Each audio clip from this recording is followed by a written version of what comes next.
There it was, the siren of my ambition, or so I thought. The legendary 5 a.m. club, where dreams are supposedly made and millionaires are minted. I was all in, ready to transform my life with the magic of the morning. Coffee became my closest ally, the dark elixir that promised alertness but delivered a jittery haze. They said it would boost productivity, supercharge my focus. But as the days turned to weeks, all it boosted was my caffeine tolerance. Every morning the darkness outside mirrored the growing darkness under my eyes. The world said, the early bird catches the worm. But all I caught were yawns, yawn after yawn, each echoing into a chorus of weariness. As the yawns piled up, the darkness under my eyes deepened, darkened, and doubled. With each yawn, a sense of existential dread, existential fatigue, existential confusion, existential absurdity grew, spinning into existential anxiety, existential emptiness, existential bewilderment, existential irony. This cascade of existential states swelled, multiplying into existential uncertainty, existential ennui, existential dissonance, existential paradox, each layer compounding the next, weaving a dense tapestry of existential complexity that seemed to envelop every waking moment, expanding into a vast cloud of doubt. Was this worm of success really worth the chase? Worth the endless pursuit, the futile chase, chasing a dream that seemed ever elusive, slipping through fingers too tired to grasp? Too weary to hold on, was it truly worth it? As the sun rose, so did my doubts. The silence of the early hours, once a canvas for productivity, transformed into a loud reminder of my solitary quest. The stillness, once soothing, now echoed with a cacophony of uncertainty, reverberating through the empty rooms of my resolve. My thoughts, instead of ticking off to-do lists, spiraled into questioning. Why am I doing this? This spiraled into deeper probing. Is this for love or for a free toaster? This morphed into existential wondering. Can a person truly own a sunrise?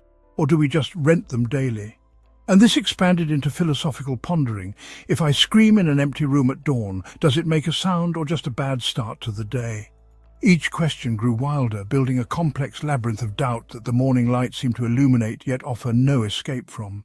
A hedgehog crossing the road pondered its purpose too, reminding me that we're all just creatures avoiding tires on the highway of life. And isn't that just the way? Each of us dodging the existential potholes, swerving around the obstacles of self-doubt and societal expectations, our little spines bristled against the oncoming traffic of daily monotony. As the hedgehog inches forward, so do we, each step a tiny defiance against the rush of days speeding past. What does the hedgehog think about on this daring journey? Does it dream of hedgehog things, of leafy burrows and moonlit forages? Or does it too wonder about the stars and their silent twinkling from millions of miles away?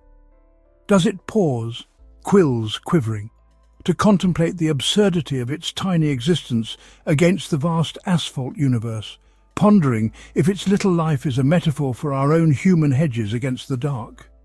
We're all just hedgehogs on the highway, aren't we? Trying not to get squashed by the next big thing, searching for our own patches of grass amid the concrete, hoping we don't end up as roadkill on someone else's journey. Walking in a park at sunrise, I pondered the act of pondering, pondered what it meant to ponder, and pondered how pondering itself could be pondered further. I pondered the essence of pondering, the purpose of pondering, the layers of pondering within pondering, and the ponderous depth of pondering, the very nature of pondering itself. I continued to ponder, letting the pondering expand, pondering until the act of pondering became a spiral of pondering upon pondering upon pondering, a ponderous loop so infinite that the pondering transcended thought itself, becoming a pure, endless ponderance of all that pondering could ever be. And yet I pondered still.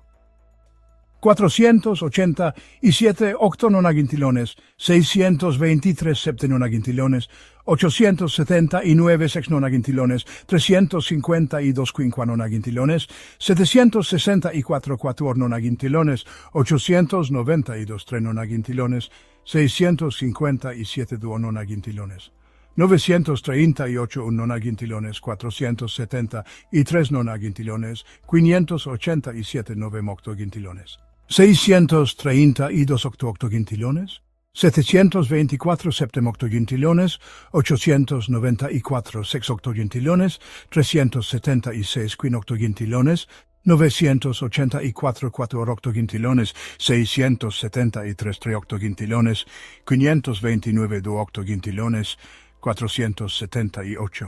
Un risatrillón, 999 lagrimillones, 888 suspillones, 777 miedillones, 666 amillones, 555 carinillones, 444 envidillones, 333 alegrillones, 222 nervillones, 111 rabiamillones, 10 pasillones.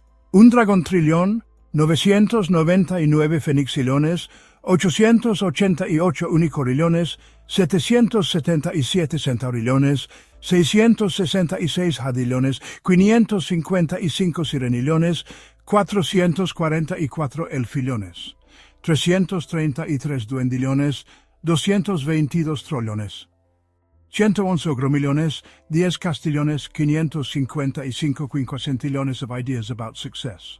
And not one kept me from feeling like I was just chasing shadows. Shadows that grew longer with each early morning, stretching out my fatigue until it wrapped around my logic, squeezing tight. Then one morning I let the sun rise without me. No alarm, no groggy ritual, just rest. And guess what? The world didn't end. My dreams didn't crumble. Instead, they threw a spontaneous party in the realm of possibility, wearing hats made of hopes and dancing on clouds of what could be. They juggled ideas and played hopscotch with plans, laughing in the face of urgency. They sipped cosmic cocktails, each sip bursting with the flavors of potential and seasoned with pinches of patience. These dreams, they lounged in hammocks strung between the moons of Jupiter, waving at passing comets, winking at the stars, all while I snoozed. And the sun?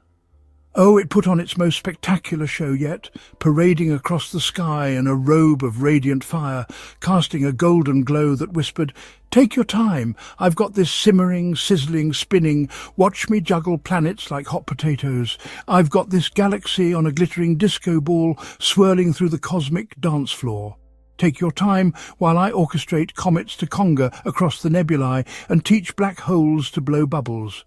I've got this tossing meteor showers like confetti at the universe's biggest never-ending space parade. Take your time, because I'm rewiring the constellations to spell your name in neon lights, making sure even distant galaxies get the memo." The world spun on, twirling elegantly around the sun like a ballroom dancer, utterly unfazed by my absence at the morning roll call. And my dreams, they didn't just wait, they relished in the extravagance of unhurried growth.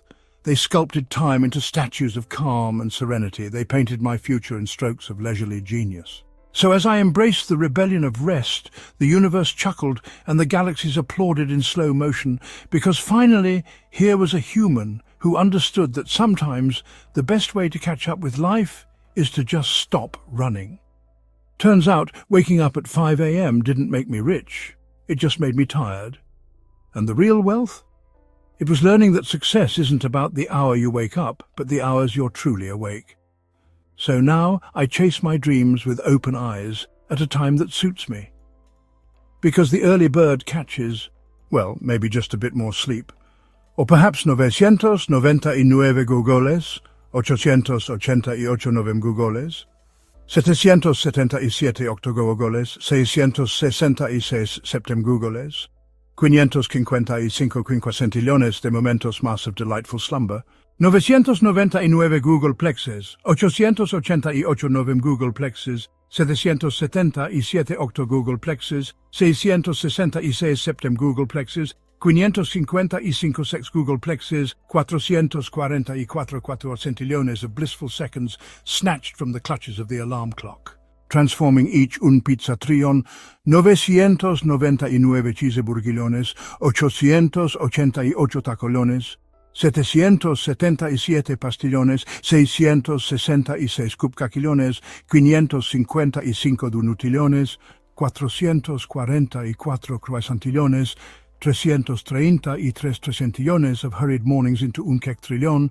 999 dogetillones, 888 shrequillones, 777 onionilones, 666 davilones, 555 yetilones, 444 uvulones, 333 cringueillones, 222 carenilones, 111 susmilones, 10 brollones, 222 duocentillones opportunities to simply enjoy the stillness of dawn without the rush.